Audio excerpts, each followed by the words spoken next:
Innal hamdalillah nahmaduhu wa nasta'inuhu wa nastaghfiruh wa na'udzu billahi min shururi anfusina wa min sayyiati a'malina.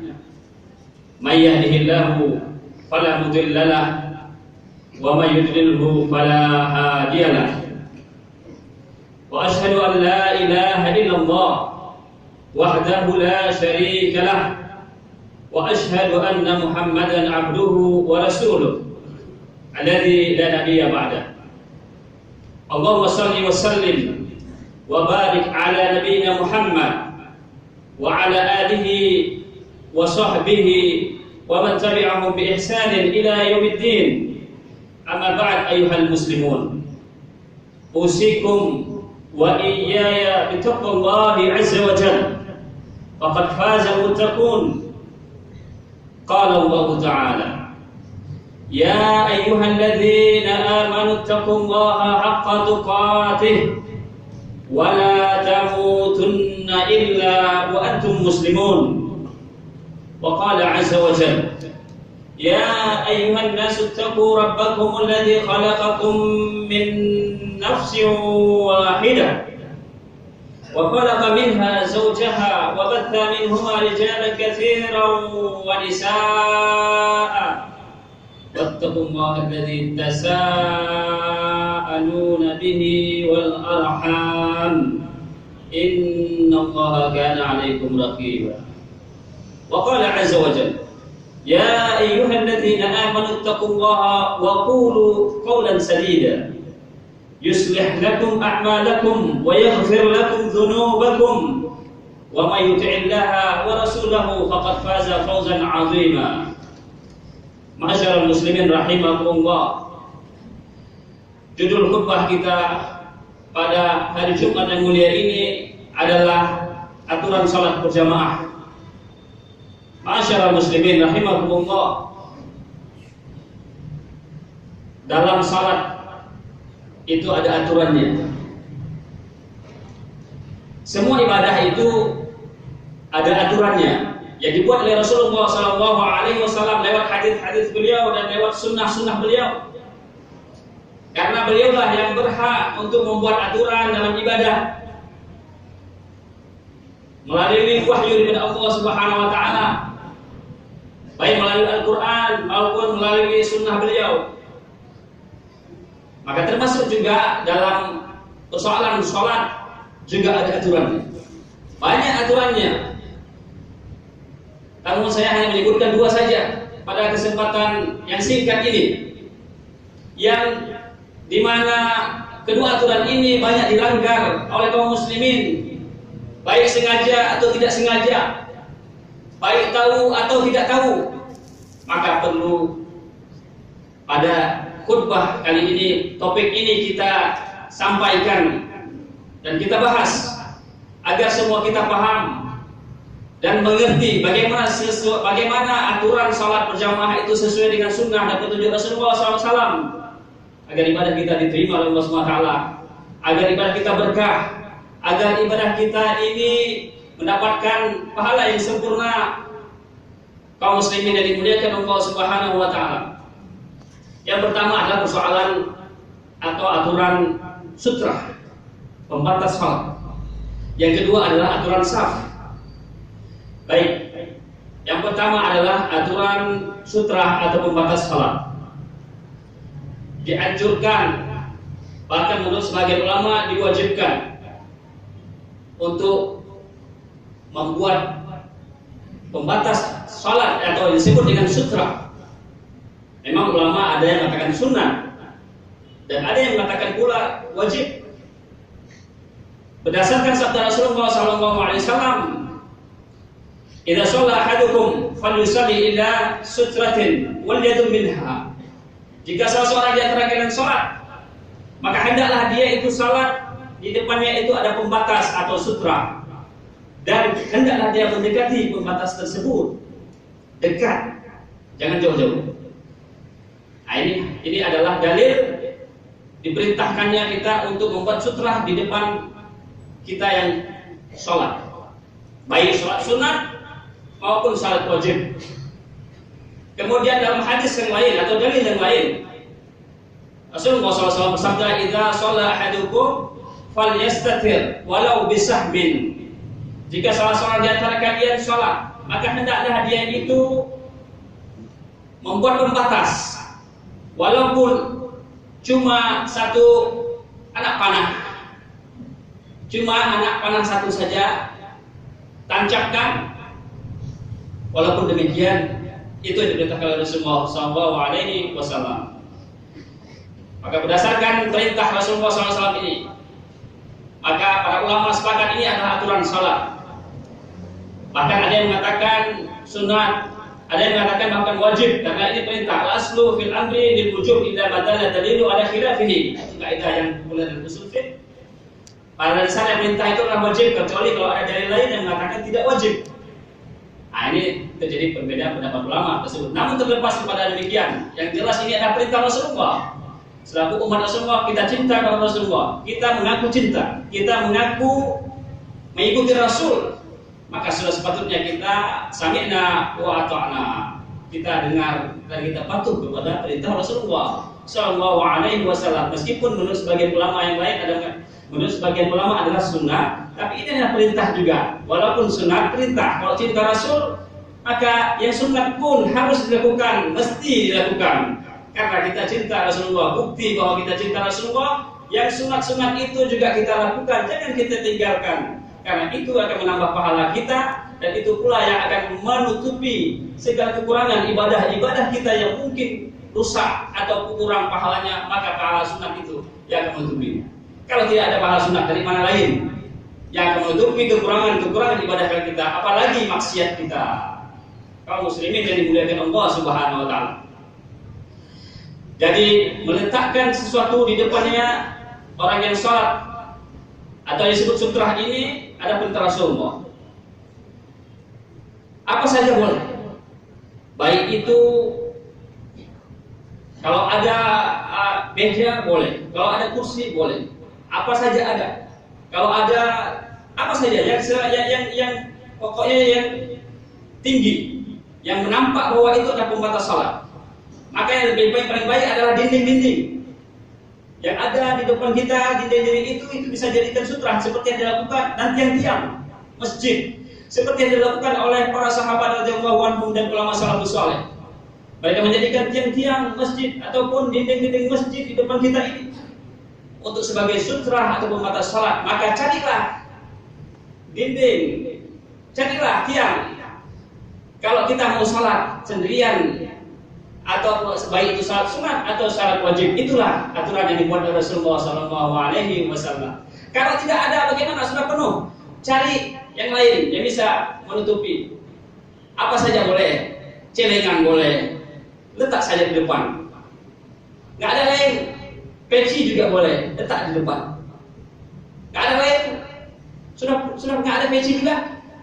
Maka yang sholat di depan kita jadikan sutra boleh juga. Yang duduk di depan kita, yang sholat dan zikir dan berdoa, itu kita jadikan sutra pembatas. Kita sholat di belakang dia. Ini adalah sesuai dengan perintah Rasulullah Sallallahu Alaihi Wasallam. Kaum muslimin yang dimuliakan Allah Subhanahu Wa Taala. Ini berhubungan kemudian dengan hukum melewati orang sholat. Sebab orang yang tidak meletakkan sutra di depannya dapat mengganggu orang lain yang ingin lewat, ingin ada kehajat, ingin kebutuhan tertentu, dia ingin balik segera. Namun gara-gara dia sholat tanpa sutra, tanpa pembatas, maka orang lain tidak boleh lewat. Bahkan berdosa orang yang melewati orang yang sedang sholat. Berdosa orang yang melewati orang yang sedang sholat. Dan ini banyak dilanggar oleh kaum muslimin.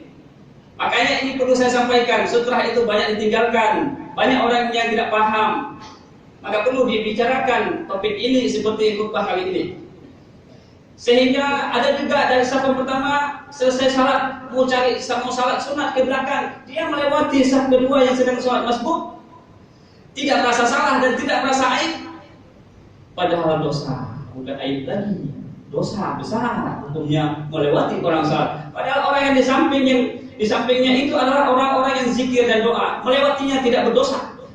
Tapi dia lebih senang lagi mundur ke belakang kemudian di depan melewati orang yang sedang masuk saf yang kedua atau saf ketiga, daripada harus melewati orang di sampingnya yang tidak ada sholat dia. Itulah yang terjadi saat ini. Kaum muslimin yang dimuliakan Allah SWT karena tidak paham persoalan sunnah ini atau aturan sholat berjamaah ini. Kaum muslimin yang dimuliakan Allah SWT, Rasulullah SAW bersabda, "Lau ya'lamul mar'u ma baina yadayhi musalli lakana lahu ayyaqifa arba'ina khairun min ayyamurra baina yadayhi." Saat rawahul jamaah, seandainya orang yang melewati orang sholat mengetahui betapa besarnya dosa orang yang melewati orang sholat, maka lebih baik dia berhenti daripada 40 tahun, dan satu riwayat mengatakan 40 musim. Ulama mengatakan juga 40 tahun. Lebih baik dia berhenti 40 tahun daripada harus melewati orang yang sedang sholat. Begitu besarnya dosa orang yang melewati orang sholat. Tapi sayangnya sebagian saudara-saudara kita kaum muslimin menganggap hal ini sepele, atau bahkan dia sengaja kemudian terus lewati terus, dianggap ini hanya persoalan sunnah dan sebagainya, mungkin karena dia tidak paham persoalan ini, maka dia lewati terus tanpa ada aib dan dosa. Padahal itu Rasulullah mengatakan harus tunggu, meskipun kawan saudara atau saudara kita yang selesai itu 40 tahun harus tunggu, tak boleh, wajib, daripada orang yang melewati dosa besar, kata Rasulullah SAW. Maka jangan membuat orang lain dosa. Dan kita juga kerjasama, yang melewati jangan lewat orang salat, maka buatlah, cari dinding-dinding, salat di depan dinding-dinding, salat sunatnya atau salat wajibnya sendirian, tiang-tiang. Kalau ada, cari jemaah-jemaah di belakangnya, salat di belakang dia, boleh menjadikan orang lain menjadi sebagai sutra ataupun pembatas salat juga boleh, paling tidak buku juga boleh, dan sebagainya. Kaum muslimin yang dimuliakan Allah SWT, ini persoalan yang pertama yang banyak dilanggar oleh kaum muslimin, persoalan sutra. Yang kedua adalah persoalan saf. Aturan saf ini telah dibuat oleh Rasulullah SAW. Lewat sabda Rasulullah banyak sekali hadis-hadis yang sahih yang memerintahkan kita untuk merapatkan dan meluruskan saf. Aturan saf adalah rapat dan lurus. Maksud rapat adalah merapatkan kaki-kaki kita agar tidak ada celah-celah antara sisi kanan dan sisi kiri kaki kita dengan saudara kita. Itu maksudnya merapatkan saf. Dan merapatkannya ada ke tengah, yang kanan ke tengah, yang kiri ke tengah. Jadi standar tolak ukurnya adalah yang tengah. Yang tengah tidak perlu ke kanan dan tidak perlu kiri. Pas yang belakang imam sebagai naib imam, dia sebagai penengah. Maka yang kanan menuju ke kiri, yang kiri menuju ke tengah. Semuanya intinya sentralnya ke tengah. Itu yang benar aturannya. Nah itu kemudian, dan meluruskan saf, maksudnya adalah tidak ada bengkok-bengkok, tidak ada yang maju kakinya satu, ada yang mundur lagi satu orang lagi, ada yang maju lagi, tidak ada compang-camping atau bengkok-bengkok atau tidak lurus. Ini salah, tidak rapat salah, dan tidak lurus salah. Yang benar adalah aturan yang dibuat Rasulullah SAW adalah merapatkan saf dan meluruskan saf. Ini yang benar sesuai dengan tuntunan Rasulullah SAW. Dan hukumnya adalah ulama juga beda pendapat. Ada yang mengatakan sunat dan ada yang mengatakan wajib. Meskipun sunat, maka pahala, siapa yang nggak mau pahala? Rugi. Jangan pikirkan sunat, jangan. Pikir logika yang betul-betul maju. Sunat saya harus dapat juga meskipun sunat. Nah, jadi jangan karena sunat tinggalkan. Agak apa sunat? Agak apa? Enggak, jangan. Kalau begini caranya nanti nggak ada satu pahala pun yang bisa menutupi kesalahan dia. Karena yang wajib saja mungkin banyak masalah, sunat apalagi. Nah, jadi kemudian kaum muslimin yang dimuliakan Allah SWT, maka sebagian lagi ulama mengatakan wajib, artinya berdosa bagi orang yang tidak merapatkan dan meluruskan saf. Berdasarkan hadis-hadis yang sahih daripada Rasulullah SAW yang akan saya bacakan sekarang. Rasul diantaranya hadis-hadis yang perintah untuk merapatkan dan meluruskan saf. Di antaranya adalah sabda Rasulullah SAW. Ketika yang diriwayatkan oleh Anas radhiyallahu anhu, beliau mengatakan karena Rasulullah SAW yang bilu alaina qabla ay yukabbir faqal tarasu wa'tadilu. Rawahu Bukhari wa Muslim. Dari Anas bin Malik radhiyallahu anhu, ia berkata, Rasulullah SAW ketika mau bertakbir, ketika sebelum mulai takbirnya, sebelum mulai salat maksudnya, beliau memerintahkan kepada kami Beliau menghadap kepada kami. Beliau imam menghadap kepada kami ke belakang ke jemaah. Kemudian beliau perintahkan kami, tarasu wa'tadilu, rapatkan saf kalian dan luruskan saf kalian. Hadis riwayat Bukhari dan Muslim. Dari hadis ini dapat kita simpulkan dua. Yang pertama, bagi seorang imam dianjurkan untuk disunatkan atau dianjurkan untuk menghadap ke belakang makmum, untuk memerintahkan makmum untuk mengatakan rapat dan luruskan saf. Ini bagi seorang imam. Adabnya, anjurannya atau sunnahnya adalah menghadap ke belakang, berpaling ke belakang makmum dan memerintahkan supaya rapat dan luruskan saf. Yang kedua, dalam hadis ini dapat diambil pelajaran, ini perintah Rasulullah supaya rapat dan luruskan saf. Karena ini perintah Rasul, maka tidak ada pilihan lain bagi kita. Sami'na wa ata'na. Kami dengar dan kami patuh wahai Rasulullah. Karena kita umat orang Islam, kita orang beriman pada Rasulullah. Nggak bisa membangkang pada Rasulullah, nggak bisa. Walaupun itu sunat sekalipun, nggak bisa. Jadi sami'na wa ata'na. Apalagi wajib menurut sebagian ulama. Karena ada ancaman dari selain perintah-perintah itu hukumnya asal wajib, juga ada ancaman, nanti hadisnya saya akan bacakan. Kemudian hadis yang kedua, perintah Rasulullah untuk merapatkan dan meluruskan saf. Sawu sufufakum fa inna tasbiyatus saffi min iqamatis shalah. Rawahu Bukhari wa Muslim. Dalam riwayat yang lain, fa inna sawu sufufakum fa inna tasbiyatus saffi min tamamis shalah. Rawahu Bukhari wa Muslim. Dan riwayat yang pertama, rapat dan luruskan saf kalian. Luruskan saf kalian, karena sesungguhnya meluruskan saf kalian itu, meluruskan saf itu adalah termasuk bagian dari sholat. Berarti bagian dari sholat. Kita harus sholat, tapi kita harus luruskan, nggak ada cerita lain. Senang tidak senang, mau tidak mau, ini adalah perintah Rasul. Ya kita orang cinta Rasul, maka kita ikuti sami'na wa ata'na. Begitu juga dalam riwayat yang kedua tadi, luruskan saf kalian, karena sesungguhnya meluruskan saf itu termasuk kesempurnaan pahala sholat berjamaah. Kesempurnaan pahala sholat berjamaah. Berarti hikmahnya dalam merapatkan dan meluruskan saf adalah pahala kita jadi sempurna. Saya kira kita semua ingin pahala kita sholatnya sempurna. Nggak ada yang ingin pahalanya berkurang. Nah ini perintah Rasul. Hadis yang ketiga, perintah untuk rapatkan dan meluruskan saf adalah sawu sufufakum wahadu baina manakibikum walayinu wahadu baina manakibikum walayinu baina aydikum wasaddul khalal fa inna syaitan yadkhulu min manzilatil hajar. Luruskan saf kalian, sejajarkan pundak-pundak kalian. Nah ini sejajar pundak ini mesti juga rapat, kakinya pundaknya disejajar lurus, nggak mesti harus rapat, tapi juga lurus. Dan kakinya juga harus dikembangkan kakinya sesuai dengan badan kita. Badan kita selebar ini maka harus sebelah ini. Badan kita kecil maka kita lebih besar. Jangan yang selama ini terjadi adalah badannya besar lebar segini, kakinya segini. Itu tidak boleh. Sebab tidak akan terjadi rapat saf. Yang ada nanti menyakiti saudara kita. Kita paksa menyakiti saudara kita, haram hukumnya. Tidak boleh kita memaksakan kehendak supaya rapat. Kita harus kemudian menyakiti. Jadi orang nggak jadi konsentrasi. Itu nggak boleh juga, berlebihan. Jadi jangan terlalu merendahkan dan jangan terlalu berlebihan. Sikapnya tengah-tengah, moderat saja. Jadi sesuai bagaimana moderat dan tengah-tengah, tidak menyakiti orang lain dan sesuai dengan sunnah Rasulullah adalah sesuai dengan bahu kita. Bahu kita sebesar ini, kaki kita sebesar ini lebarnya. Bahu kita besar lagi. Nah itu baru akan terjadi rapat dan ini insya Allah tidak akan mengganggu orang lain. Itu caranya.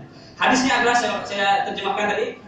Luruskan saf kalian dan sejajarkan pundak-pundak kalian dan berlemah lembut dengan tangan kiri kanan saudara kalian. Karena sesungguhnya syaitan, dan tutup rapat celah-celah. Nah, kaki itu yang dikatakan rapat adalah kena kakinya, menyentuh, itu rapat. Makanya yang kanan kiri itu mengena dan patokannya ke tengah, menyentuh kakinya, itu rapat. Karena sesungguhnya syaitan itu akan masuk dalam saf yang celah-celah itu seperti masuknya domba. Nah ini hikmahnya lagi, agar syaitan jangan masuk. Kalau saf yang celah-celah, syaitan akan masuk. Dan yang terakhir adalah hadisnya, ini ancaman bagi orang yang tidak mau merapatkan dan meluruskan saf. Ini ancaman. Rasulullah SAW bersabda, "Sawu la tasawunna sufufakum, au la yuhadifanallahu baina wujuhikum." Kalian mau benar-benar merapatkan saf kalian, kata Rasulullah, Kalian mau benar-benar mendapatkan saf kalian, atau kalian akan dipalingkan wajah-wajah kalian, kata Rasulullah SAW. Atau pilihan, nggak mau rapat, maka Allah akan mengancam orang seperti itu akan kena hukuman, dipalingkan wajah-wajahnya oleh Allah Subhanahu wa Ta'ala. Apa maksudnya ancaman ini? Maksudnya adalah kalian akan selalu berselisih, kalian akan ribut selalu, kalian akan bertengkar. Nah, ini hikmah berikutnya, maqasid syariah berikutnya, atau hikmah tasyri' berikutnya adalah kenapa kita diperintahkan rapat dan luruskan saf? Supaya kita ini bersatu, supaya kita ini kemudian sehati. Kita akhirnya timbullah ukhuwah Islamiyah seperti yang saya bicarakan minggu yang lalu, khutbah yang lalu tentang ukhuwah Islamiyah. Kenapa hancurnya? Rupanya hancurnya ukhuwah Islamiyah di antara kita sesama umat Islam. Di antaranya mungkin ini penyebabnya, di antaranya satu di antara banyak, yaitu saf kita selama ini tidak ada rapat, jadi ributlah. Saf saja tidak rapat, bagaimana yang lainnya? Kan logikanya seperti itu. Saf saja tidak mau rapat, padahal Rasul memerintahkan, tapi tidak mau juga, berarti betul-betul keras kepala orang seperti itu. Kaum muslimin yang dimuliakan Allah Subhanahu wa Ta'ala, maka timbullah ribut-ribut, timbullah konflik gara-gara tidak patuh pada Rasulullah, kena ancaman Rasulullah, atau kalian akan dipalingkan oleh wajah Rasulullah, oleh wajah-wajah kalian. Ini adalah ancaman yang sudah mengena kita selama ini. Kaum muslimin yang dimuliakan Allah Subhanahu wa Ta'ala, berdasarkan ayat ancaman ini, maka sebagian ulama mengatakan wajib hukumnya. Sebab yang namanya ancaman tidak boleh, kalau yang namanya sunnah tidak mungkin diancam. Yang diancam itu persoalan-persoalan yang wajib hukumnya. Maka berdosa orang yang tidak mau merapatkan dan meluruskan saf. Ini menurut sebagian ulama. Meskipun sebagian lagi mengatakan sunnah. Dalam hadis lainnya juga mengatakan wala i'tadilu wala takhtalifu. Sawsufukum wala takhtalifu. Fatakhtalifu qulubukum. Luruskan saf kalian. Jangan tidak lurus. Karena nanti jangan berselisih.